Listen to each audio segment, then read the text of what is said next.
ጤና ይስጥልኝ። ሰኔ 14 2018 ዓ.ም አርዕስተ ዜናውን በማስቀደም ዕለታዊ መረጃዎችን የምናሰማችሁ ይሆናል። በወለጋ ቤዛሞ ቀጠና አንድ ወደ አካባቢ በተፈጸመ የሽምቅ ጥቃት ንጹሃንን ለመጨፍጨፍ በታንክ ሽፋን ታግዘው ሲንቀሳቀስ የነበረም ሁለት ተሽከርካሪ ሙሉ የጠላት ኃይል ሙሉ በሙሉ መደምሰሱ ታወቀ። ከደፈጣ ጥቃት ለማምለጥ የሞከረው ኃይልም እጅ በእጅ በተደረገ የጨበጣ ውጊያ አከርካሪው ተሰብሮ ዳሽቆ እንዲቀር ተደርጓል። በጥቃቱ ወታደሮቹን አሳፍረው የነበሩ ሁለት ተሽከርካሪዎችም ከጥቅም ውጭ መደረጋቸውን የታወቀው መረጃውን ታደምጡታላችሁ።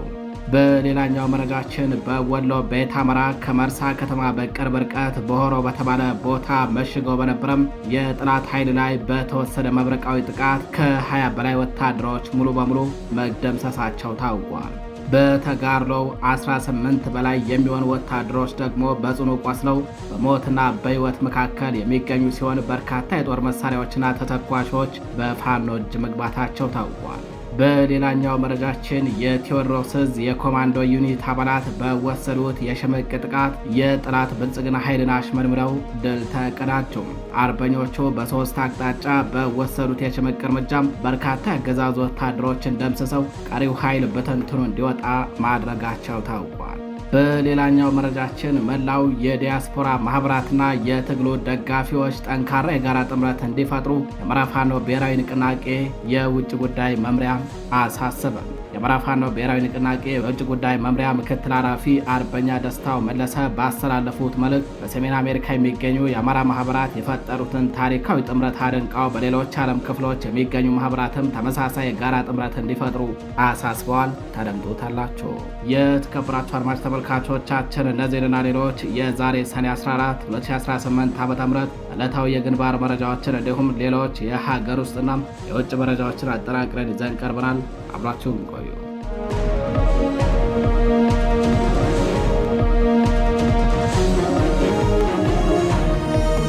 አድማጭ ተመልካቾቻችን ወደ ቀዳሚው መረጃችን እናልፋለን። በወለጋ ቤዛሞ ቀጠና አንድ ወደ አካባቢ በተፈጸመ የሽምቅ ጥቃት ንጹሃንን ለመጨፍጨፍ በታንክ ሽፋን ታግዘው ሲንቀሳቀስ በነበረ የጠላት ኃይል ላይ ከባድ እርምጃ መወሰዱ ታወቀ። በወለጋ ቤዛሞ ቀጠና ከሆሮ ጉድሮ ወለጋ ዞን ቱሉጋና ከተማ መነሻውን አድርጎ ወደ ምስራቅ ወለጋ ዞን ሃሮ አካባቢ በሚገኙ ንጹሃኖች ላይ ጥቃት ለመፈጸም በእንቅስቃሴ ላይ በነበረ የጠላት ብልጽግና መከላከያ ሰራዊት ላይ የአይሻ ሰይድ ዕዝ አርበኞች በወሰዱት የቆረጣ ሽምቅ እርምጃ የጠላትን አከርካሪ ሰብረው አንጸባራቂ ድል ተቀዳጁ። በአንሻ ሰይድ ዕዝ የአንገርጉትን ክፍለ ጦር አርበኞች ትናንት ሰኔ 13 2018 ዓ.ም ምሽት በሁለት ኦራል ተጭኖ በታንክ ሽፋን በመታገዝ ሲንቀሳቀስ የነበረም የጠላት ኃይልን እንዳይሸሽና እንዳያመልጥ በመቁረጥና ዙሪያ ገባውን በመቆለፍ ከነተሽከርካሪው ዳሽቆ እንዲቀር ማድረግ ችለዋል። በላያቸው ላይ የሚያንዣብበውን የጠላትን የጦር ጀትንና ድሮንን እንዲሁም የታንክና የመድፍ መርመስመስን ከመጤፍ ያልቆጠሩት በአይሻ ሰይድ ዕዝ የአንገርጉትን ክፍለ ጦር ጀግኖች ሁለት ተሽከርካሪ ሙሉ የጠላት ኃይልን ቆርጠው ከመምታት ባለፈ ተርፎ ሲሸሽ ከነበረው የጠላት ኃይል ጋር እጅ በእጅ የሳንጃው ጨበጣ ውጊያ ጭምር በመግጠም አኩሪ ገድል ፈጽመዋል። የጠላት ጦር ከወደ ቱሉጋና ከተማ እንዲሁም ከወደ ኡኬና አንገርጉትን ከተማ ተጨማሪ ባንቀሳቀሰው በአየር መቃወሚያና በመድፍ ሽፋን የታገዘ ኃይል ሙትና ቁስለኛውን ጭኖ የወደመውን ተሽከርካሪ በክሬን አስነስቶ ወደ ኋላ ለማፈግፈግ መገደዱ ታውቋል። ጸረ አማራውና ሀገር አፍራሹ የብልጽግናው አገዛዝ በጦር ጀት፣ በሰው አልባ አውሮፕላን፣ በመድፍ፣ በአየር መቃወሚያና በሌሎች ከባባድ መሳሪያዎች ሽፋን ሰጭነት ከማዕከላዊ ዕዝ ሰራዊት በተጨማሪ የኦሮሚያ ክልል ልዩ ኃይልና የገዳ ልዩ ኮማንዶ በሚኒሻና አድማ ብተና መንገድ መሪነት አሰልፎ ከትላንት ሰኔ 13 2018 ዓ.ም ጀምሮ በሆሮ ጉድሮ ወለጋ ዞንና በምስራቅ ወለጋ ዞን ንጹሃንን ኢላማ ያደረገ ጥቃት መክፈቱን መረብ ሚዲያ ከነዋሪዎቹ ለማረጋገጥ ችሏል። የብልጽግናው አገዛዝ ከትናንት ሰኔ 13 እኩለ ቀን ገደማ ጀምሮ በተለየ ሁኔታ በጦር ጀትና በድሮን እንዲሁም በታንክና በመድፍ ታግዘው የማዕከላዊ ዕዝና እንዲሁም የክልሉን ጸጥታ ኃይሎች በማሰለፍ የጅምላ ጥቃት በመክፈት በርካታ ንጹሃኖችን ለጉዳት ዳርጓል። የጦር ጀቱና ድሮኖቹ መንደሮችን እየደበደቡ ነው፣ በታንክና በመድፍ ንጹሃኖችን ኢላማ ያደረገ ድብደባ እየተፈጸመ ነው ሲሉ ጣቢያችን ያነጋገራቸው የአካባቢው የአማራ ተወላጅ ነዋሪዎች ገልጸዋል። እግረኛ ሰራዊቱ ሰፈር ለሰፈር እየዞረ በአማራ ተወላጆች ላይ ያነጣጠረ ግድያና የጅምላ ስር እየፈጸመ እንደሆነም ነው የታወቀው። ራስን ከእልቂት የመታደግ ተፈጥሯዊ መብቱን ተጠቅሞ የተደራጀውና ብሶት የወለደው ጀግናው የሻህ ሰይድ እዝ ሰራዊት ብርቱ የሆነ የጸረ ማጥቃት እርምጃ በመውሰድ የህዝቡን ህልውና ለማረጋገጥ የሚያደርገውን ተጋድሎ አጠናክሮ ቀጥሏል።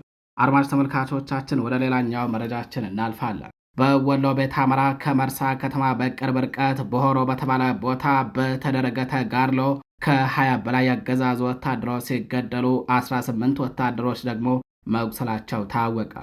በወሎ ቤት አማራ ሀብሩ ወረዳ መርሳ ከተማ በቅርብ ርቀት በምትገኘው በሆሮ ተብላ በምትጠራው አካባቢ በተደረገ ተጋድሎ ነው ፋኖ ከባድ እርምጃ ወስዶ አንጸባራቂ ድል የተቀዳጀው። በአማራ ፋኖ ብሔራዊ ንቅናቄ ወሎ ቤት አማራ ቀጠና ምኒልክ ዕዝ 104ኛ ኮር 24ኛ ክፍለ ጦር ከሻለቃ 1ና ከሻለቃ 2 በተወጣጡ ውስን ኃይሎች መብረቃዊ ጥቃት በመፈጸም በትንሽ ኃይል ትልቅ ድል የማስመዝገብ ብቃቱን አሳይቷል። በዚህ አውደ ውጊያ ከ20 በላይ አገዛዙ ወታደሮች ተገድለዋል። 18 ወታደሮች ደግሞ በጽኑ ቆስለው በሞትና በሕይወት መካከል ይገኛሉ። ፋኖ ባደረገው የተጠና መብረቃዊ ጥቃት በጠላት ሰብአዊና ቁሳዊ ኪሳራ ያደረሰ ሲሆን ከ6 በላይ ክላሽንኮቭ መሳሪያና 500 የክላሽ ተተኳሽ ማርኮ ታጥቋል። በአውደ ውጊያው የጠላት ኃይል የማጥቃትና የማድረግ አቅም እንዲሁም የመዋጋት ስነ ልቦና የተሰለበና ምክንያታዊ ጭምር መሆኑን ውጊያውን የመሩት የፋኖ አናብስት አባላት አስረድተዋል። አድማጭ ተመልካቾቻችን መረጃዎቻችን እንደቀጠሉ ናቸው። ወደ ሌላኛው መረጃችን እናልፋለን። የቴዎድሮስ ዕዝ የኮማንዶ ዩኒት አባላት በወሰዱት የሽምቅ ጥቃት የጠላት ብልጽግና ኃይልን አሽመድምደው ድል መቀዳጀታቸው ታወቀ። አርበኞቹ በሶስት አቅጣጫ በወሰዱት እርምጃ ነው የጠላትን አከርካሪ ሰብረው አንጸባራቂ ድል የተቀዳጁትም። በአማራ ፋኖ ብሔራዊ ንቅናቄ ቴዎድሮስ ዕዝ 102ኛ ኮር 11ኛ ክፍለ ጦር ከአዴት ከተማ በተለያዩ ቀጠናዎች ለአፈና በተሰማራው የጠላት ኃይል ላይ የኮማንዶ ዩኒት አባላቱ በወሰዱት እርምጃ የጠላት ኃይል አከርካሪው ተመትቶ በትንትን ወጥቷል። ከሰሞኑ እንደ አዲስ ፋኖን አጠፋለሁ የሚል ቅጀት እቅድ ያወጣው የአገዛዙ ኃይል ከአዴት ከተማ ወደ ተለያዩ ዙሪያ ቀጠናዎች ለአፈና ቢሰማራም በጀግኖቹ የስበው መምታት እርምጃ ከባድ የሽምቅ ጥቃት ተፈጽሞበት አከርካሪው ተሰብሯል። በሶስት አቅጣጫ ድጋሚ ወደ ሰቀላ ለመግባት ቢሞክርም ያሰበውን ሳያሳካ በርካታ ወታደሮቹ አፈር ሲሳይ ሆነውበት ቀሪው ኃይል ብትንትን ወጥቷል። ከዚህ ጋር በተያያዘ ጠላት ከአዴት ወደ ዴንሳ ባታና በሰል ቦታዎች ለመግባት አስቦ ጓዝ ሲሸክፍ የወገን ኃይል ወደ ከተማ ገብቶ ከባድ እርምጃ በመውሰዱ የጠላት ኃይል ብርቁስቁስ ወጥቷል። አብይና ግብረ አበሮቹ የመጨረሻ ዘመቻ ብለው ባወጁት በዚህ የቅጀት እቅድ በተለያዩ ቦታዎች ፋኖ ያላሰበው የመሳሪያ ሲሳይ እያገኘ ሲሆን ከፍተኛ ድል እየተቀዳጀ የትጥቅና የሰው ኃይሉን እያጠናከረበት እንደሚገኝ ታውቋል። የተከበራቸው አድማጭ ተመልካቾቻችን ወደ ሌላኛው መረጃችን እናልፋለን። የብልጽግናው አገዛዝ ኃይሎች በደቡብ ጎንደር እስቴ ወረዳና ስማዳ ወረዳ ንጹሐንን ኢላማ ያደረገ ጥቃት በመፈጸም የሰው ሕይወት መቅጠፋቸውና ሀብት ንብረት ማውደማቸው ታወቀ። ጸረ አማራው የብልጽግና አገዛዝ በንጹሐን ላይ የሚፈጽመው ፍጅት ተባብሶ ቀጥሏል። በአማራ ፋኖ ብሔራዊ ንቅናቄ በላይ ዘለቀ ዕዝ ሜጀር ጀነራል ውባንታ ባተ ኮር ጉና ክፍለ ጦር ስር በሚገኙት በእስቴ ደንሳ ብርጌድና በሀገረ ብዘን ብርጌድ በተደጋጋሚ ከባድ የሆነም ወታደራዊና ፖለቲካዊ ሽንፈትን የደረሰበት የአገዛዙ ኃይል የበቀል በትሩን ምንም አይነት መሳሪያ ባልታጠቁ ንጹሐኖች ላይ በማንሳት እልቂት እየፈጸመ ይገኛል። ይህ ጸረ ሕዝብና ሀገር አውዳሚ አገዛዝ በተለይ በጸዶየ ከተማም በቆማ ፋሲለደስና በሌሎች አካባቢዎች ንጹሐን ላይ ያነጣጠረ ጥቃት በመፈጸም የሰው ሕይወት ቀጥፏል፣ ሀብት ንብረት አውድመዋል። በጸዶየ ከተማ የባለ 3 እግር ባጃጅ አሽከርካሪ የሆነ አንድ ወጣት በአገዛዙ ወታደሮች በአሰቃቂ ሁኔታ ተገድሏል። በቆማ ፋሲለደስ ከተማ መልካም ባንቴ የተባለ አንድ አርሶ አደር በአገዛዙ ወታደሮች በአሰቃቂ ሁኔታ መገደሉ ተገልጿል። ቆማ ፋሲለደስ ከተማ አንድ የግል ክሊኒክና ፋርማሲ ቤት በአገዛዙ ወታደሮች ሙሉ በሙሉ ተቃጥሎ ወድሟል።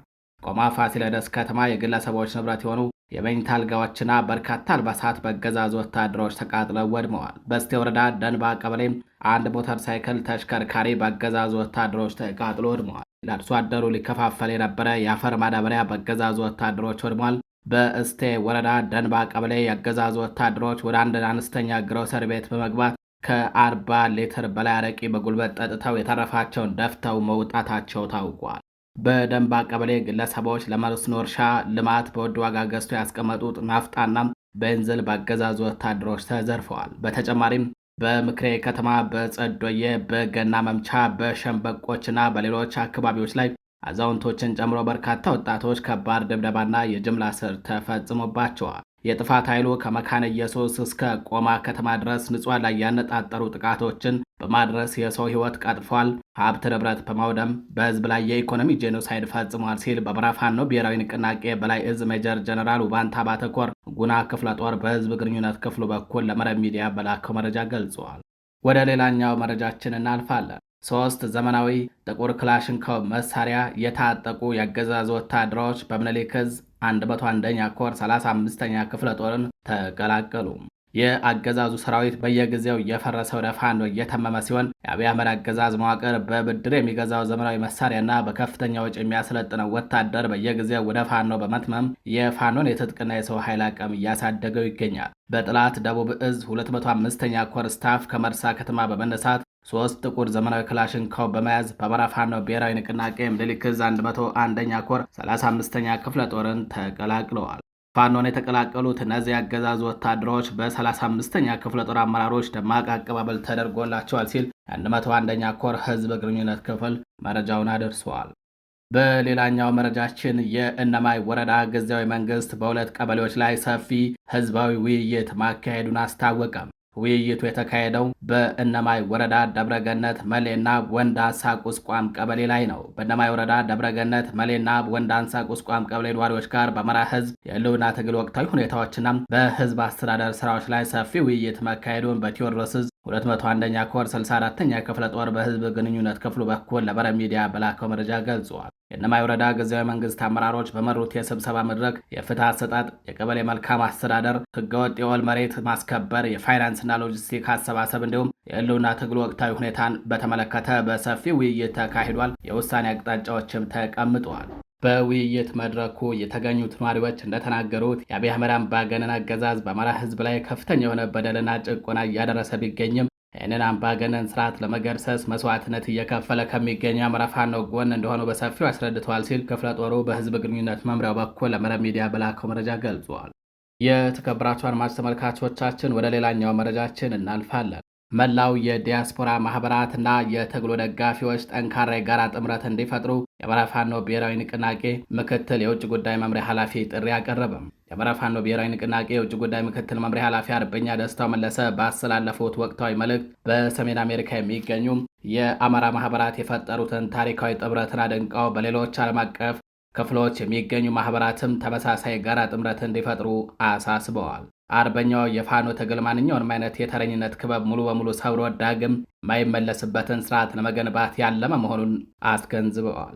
ኃላፊው በመልእክታቸው የአማራ ፋኖ ብሔራዊ ንቅናቄ የውጭ ጉዳይ መምሪያ ኃላፊ አርበኛ ብሩክ ስለሺ ባስተላለፉት መመሪያ መሰረት በየትኛውም ዓለም የሚገኙ ማህበራትና ድርጅቶች አሰራራቸው በሚፈቅደው አግባብ ሁሉ አንድ የጋራ ጥምረት እንዲመርጡ አሳስበዋል። ለህልውና ትግሉ ስኬት ሲባል የግል ዝናን፣ የቡድን ፍላጎትና ኢጎን በማሸነፍ የህዝብን ክብርና ተጠቃሚነት ማስቀደም እንደሚያስፈልግም ገልጸዋል። አምባገነኑ የአብይ አህመድ አገዛዝ የፋኖንና የአማራን ህዝብ አንድነት አጥብቆ ስለሚፈራ የህዝቡን ትግል በግለሰቦች መካከል እንደሚደረግ የስልጣን ሽኩቻ በማስመሰል የሐሰብ ፕሮፓጋንዳ ሌት ተቀን እየነዛ መሆኑን አርበኛ ደስታው አጋልጠዋል። ሆኖም የአማራ ህዝብ የህልውና ትግል በጠንካራ ተቋማዊ አደረጃጀት የሚመራ ከጥላቻና ከጠባብነት የጸዳም እውነተኛ ህዝባዊ ትግል መሆኑን አብራርተዋል። አክለውም የወያኔን የ30 ዓመት የተረኝነት መዋቅር፣ የኦነግን የጅምላ ጭፍጨፋና የአሁኑን የብልጽግና ስርዓት እየፈጸመ ያለውን የዘር ማጥፋት በተጨባጭ ያየው ይኸው የፋኖ ትግል ለአሮጌውም ሆነ ለአዲሱ ተረኛ ተገቢውን ምላሽ እየሰጠ መሆኑን አረጋግጠዋል። በመጨረሻም ኃላፊው የትግሉ መጨረሻ ታላቅ ራዕይና ግብ በሚከተሉ 3 ዋና መሰረታዊ ምሰሶች ላይ የቆመ መሆኑን በግልጽ አስቀምጠው ምሰሶ ያሏቸውን ጠቅሰዋል። አንደኛ፣ አማራ ራስ በቅ ሆኖ በራሱ ማንነት ሙሉ ነፃነትና ክብር እንዲቆም ማድረግ። ሁለተኛ፣ ሀገሪቱን ከተረኝነትና ከጨቋይ ስርዓት በማጽዳት ከሌሎች ህዝቦች ጋር እኩልነትና በፍትህ የሀገር ባለቤት ማድረግ። ሶስተኛ፣ መላው ምስራቅ አፍሪካ በሰላምና በኢኮኖሚ ትስስር እንዲበለጽግ ማድረግና የአፍሪካዊ ችግሮች በአፍሪካዊ መፍትሄ በመፍታት ወንድማማችነትን ማሳደግ ነው ሲሉ ሶስቱን ገልጸዋል። መላው የዲያስፖራ ወገኖችና የፍትህ ፈላጊ ኃይሎች የመንግስትን የሐሰት ዘመቻ ወደ ጎን በመተው ይህንን ራዕይ ለማሳካት የጋራ ጥምረቱን እንዲቀላቀሉ አርበኛ ደስታ መለሰም ጥሪያቸውን አጽንኦት ሰጥተው አስተላልፈዋል። የተከበራችሁ አድማጭ ተመልካቾቻችን ወደ ሌላኛው መረጃችን እናልፋለን። የትብብሩ ፓርቲ ኢሰመኮ በአርሲ የተፈጸመውን ጥቃት በተመለከተ ያወጣው ሪፖርት እውነትን ያድበሰበሰና ፖለቲካዊ ዓላማ ያለው ነው ሲል ወቀሰም። የኢትዮጵያ ሰብአዊ መብቶች ኮሚሽን ኢሰመኮ በቅርቡ በአርሲ ዞን አሰኮ ወረዳ የተፈጸመውን ጥቃት በተመለከተ ያወጣው ሪፖርት እውነታውን ያድበሰበሰና የፖለቲካ ዓላማ ያነገበ ነው ሲል ትብብር ለኢትዮጵያ አንድነት በጽኑ ወቅሰዋል። ትብብሩ ለኮሚሽኑ በላከው ይፋዊ ደብዳቤ እንዳመላከተው ኢሰመኮ ሰኔ 1 2018 ዓ.ም ባወጣው ሪፖርት የሟቾቹን ቁጥር 3 ብቻ ማድረጉና ጥቃቱ ሃይማኖታዊ ማዕከል ያላደረገ ነው በማለት የደረሰበትን ድምዳሜ ፍጹም ስህተት ነው ብለዋል። ከተጎጂዎችና ከታማኝ የቦታ ምንጮች አግኝቻለሁ ያለው መረጃ እንደሚያሳየው የሟቾች ቁጥር ኮሚሽኑ ከጠቀሰው በ10 እጥፍ እንደሚበልጥና ፍጅቱም ጥንታዊ ቤተ ክርስቲያንን ከማቃጠል ጀምሮ የሃይማኖትና ማንነት ማዕከል አድርጎ የተቀናጀ መሆኑን ድርጅቱ አስታውቋል። ኮሚሽኑ ለፍጅቱ ተጠያቂው ኦነግ ሸኔ መሆኑን በፍጥነት ደምድሞ ማለፉ በአካባቢው የመንግስት መዋቅር እጅ አለበት የሚለውን የሰለባዎች ተደጋጋሚ ቅሬታን ሆን ብሎ ወደ ጎን የተው አስመስሎታል ብለዋል። ይህ አይነቱ አካሄድ በአርሲ ዞን ለሚፈጸሙ የተቀናጀ ፍጅት በርካታ አካላት የሚሳተፉበት መሆኑ እየታወቀ እውነታውን ለመሸፈን የተደረገ ጥረት ነው ሲል ትብብሩ ከሷል። ድርጅቱ አክሎም ኮሚሽኑ ቀደም ሲል በሀገር ውስጥ የሚፈጸሙ ግፎችን ከቦታው በመረጃና ማስረጃ አስደግፈው በማቅረብ ረገድ ያሳይ የነበረውን ትጋት አሁን ላይ እየቀነሰ መምጣቱን እንደ አሰኮ ወረዳ ያሉ ሪፖርቶች ህዝብ በኮሚሽኑ ላይ ያለውን እምነት እንዲሸረሸር እያደረጉት እንደሚገኝ ገልጿል። በመጨረሻም የትብብር ለኢትዮጵያ አንድነት ፕሬዝዳንት ተፈርሞ የተላከው ደብዳቤ ኮሚሽኑ ይህንን የተሳሳተ ሪፖርት ማውጣት ያስፈለገበት መግፊኤ ገልጾ በቦታው እንደገና ጥልቅ ማጣራት በማድረግ የተዛባውን መረጃ ለህዝብ ማስተካከያ እንዲሰጥበት ጠይቋል። ከዚህ በተጨማሪ በጥቃቱ ውስጥ ያለውን የመንግስት መዋቅር ድርሻ በግልጽ በመጥቀስ ተጠያቂነት እንዲሰፍን እንዲሁም ህዝቡ ተፈጥሯዊ መብቱን ተጠቅሞ ራሱን ሊከላከል የሚችልበት መፍትሄ ጭምር ኮሚሽኑ እንዲጠቆም በአክብሮት ጥሪውን አቅርበዋል። የተከበራችሁ አድማጭ ተመልካቾቻችን መረጃዎቻችን እንደቀጠሉ ናቸው። ወደ ጎረቤት ሀገር መረጃችን እናልፋለን። የግብፅ አየር ኃይል በሱዳን ማዕድን ማውጫ ላይ በፈጸመው ድብደባ ሰላማዊ ሰዎች ጉዳት ደረሰባቸው። በግብፅና በሱዳን ድንበር አካባቢ በሚገኘው ማዕድን ማውጫ ላይ በተፈጸመ የድሮንና የጀት ጥቃት የሟቾች ቁጥር 4 መድረሱን ራዲዮ ዳባንጋ ዘግቧል። እንደ ዘገባው ይህ ጥቃት ማክሰኞና ሮብ ዕለት በተከታታይ የተከናወነ ሲሆን ኢላማ የተደረጉትም ከግብፅ ድንበር በ20 ኪሎ ሜትር ርቀት ማዕድን በማውጣት ስራ ላይ የነበሩ ሰላማዊ ሰዎች ናቸው። ድብደባው የተከናወነው በሰሜን ምስራቃዊ ሱዳን ሪቨር ናይል ግዛት አል አጋይዲትና አል አንሳሪ በተሰኙ ቦታዎች ላይ መሆኑን አስታውቋል። ይህ አካባቢ ሃሊቢያ ትሪያንግል ተብሎ የሚጠራ ሲሆን ሁለት ሀገራት ይገባኛል ውዝግብ የሚያነሱበት መሆኑ ይታወቃል። በአሁኑ ወቅት በአካባቢው በሌተናል ጀነራል አልቡርሃን የጦር ኃይል ቁጥጥር ስር የሚገኝ መሆኑም ዘገባው አስረድቷል። ከጥቃቱ የተረፉ ማኞችን በምንጭነት የጠቀሰው ዘገባው የግብፅ አየር ኃይል በማዕድን አውጪዎቹ ላይ ባደረገው ድብደባም ወደ 50 ያህል ሰዎች የቆሰሉ ሲሆን ከእነዚህ ውስጥ 15ቱ እጅና እግራቸው ተቆርጦ አካለ ጎዶሎ መሆናቸውን ገልጿል። ቁስለኞቹ አሁን በሆስፒታል ሕክምና እየተከታተሉ መሆኑን ጠቅሶ በጽኑ ቆስለው ሕይወታቸው በአስጊ ሁኔታ ላይ የሚገኙ እንዳሉም አስረድተዋል። ይህንን ተከታታይ ጥቃት በተመለከተ የሱዳን መንግስትም ሆነ ግብፅ ያሉት ነገር የለም። በሌላኛው መረጃችን በየመን የጭነት መኪና ተገልብጦ 4 ኢትዮጵያውያን ሕይወታቸው ሲያልፍ ሌሎች 26 ኢትዮጵያውያን ደግሞ መቁሰላቸው ታወቀ። ሐሙስ በየመን አልማሃራ በተሰኘ ግዛት ውስጥ በደረሰ መኪና አደጋ 4 ኢትዮጵያውያን ሕይወታቸው አልፈዋል። የመን ኦንላይን እንደዘገበው በተለምዶ ዲና ተብሎ በሚጠራው የጭነት መኪና 58 ኢትዮጵያውያንን አሳፍረው ወደ ኦማን ድንበር በሚወስደው የበረሃ መንገድ የተጓዘ ነበረ። በመሃል ላይ መኪናው በመገልበጡ 4 ኢትዮጵያውያን ሕይወታቸው ሲያልፍ 26 ኢትዮጵያውያን ደግሞ መቁሰላቸውን የጠቀሰው ዘገባው ከእነዚህ ውስጥ 7ቱ ሕይወታቸው በሚያሰጋ ሁኔታ ውስጥ እንደሚገኝ አስረድተዋል። ይህ አደጋ የደረሰበት መንገድ እጅግ አስቸጋሪ በመሆኑ ብዙውን ጊዜ ህገወጥ ስደተኞችን ለማጓጓዝ አሽከርካሪዎች የሚጠቀሙበት መንገድ መሆኑ ተገልጿል። በመንገዱ ላይ በተደጋጋሚ አደጋ እንደሚደርስም ነው የተጠቆመው። ወደ መካከለኛው ምስራቅ መረጃዎቻችን ስናልፍ ከስምምነቱ በኋላም የሆርሙዝ ወሽመጥ በድጋሚ መዘጋቱን የኢራን ማዕከላዊ እዝ አስታውቋል። የኢራን ማዕከላዊ ወታደራዊ እዝ የእስራኤል ጦር በደቡባዊ ሊባኖስ የሰነዘረውን ጥቃት ተከትሎ በዓለም አቀፍ የንግድና የነዳጅ ማጓጓዣ ቁልፍ መስመር የሆነው የሆርሙዝ ወሽመጥ ምንም እንኳን ከአሜሪካ ጋር ስምምነት ላይ ቢደርሱም ሙሉ በሙሉ መዘጋቱን አስታውቋል። አልጀዚራ የኢራንን ወታደራዊ መግለጫ ዋቢ አድርጎ እንደዘገበው ከሆነ ቴሄራን ይህንን አስቸኳይ እርምጃ የወሰደችው እስራኤል በሊባኖስ ላይ የፈጸመችውን ጥቃት ኢራን ከአሜሪካ ጋር የደረሰችውን የስምምነት ሕግ የጣሰ ነው በሚል እንደሆነ አስታውቋል። የኢራን ከፍተኛ ጥምር ወታደራዊ እዝ ባወጣው መግለጫም የወሽመጡ መዘጋት አሜሪካና እስራኤል የገቡትን ቃል ባለማክበራቸው የተወሰደም የመጀመሪያ ምላሽ ነው ሲል አስታውቋል። ወታደራዊ እዙ አክሎም ጥቃቶቹ የማይቆሙ ከሆነ ጥላት ብለው የጠሯቸው ኃይሎች ግዴታቸውን እንዲያከብሩ ለማስገደድ ከዚህ በተጨማሪ ቴህራን ጠንካራ እርምጃዎችን እንደምትወስድም ተናግሯል። ምንም እንኳን አሜሪካና ኢራን የቀጠናውን ጦርነት ለማቆም የተፈራረሙት መግባቢያ ሰነድን ተከትሎ በሊባኖስና በእስራኤል መካከል የተኩስ አቁም ስምምነት ተደርጎ የነበረ ቢሆንም በደቡባዊ ሊባኖስ የተሰነዘረው ጥቃት የሰው ሕይወት የጠፋበት በመሆኑ ስምምነቱን አደጋ ላይ ጥሎታል ተብሏል። አድማጭ ተመልካቾቻችን ለዛሬ ሰኔ 14 2018 ዓ.ም ይዘናቸው የነበሩት ዕለታዊ መረጃዎቻችን እነዚህን ይመስላሉ። በሌሎች አዳዲስ መረጃዎች እስከምንገናኝ ከቀሪ ጣቢያችን ዝግጅቶች ጋር ቸር ቆዩ።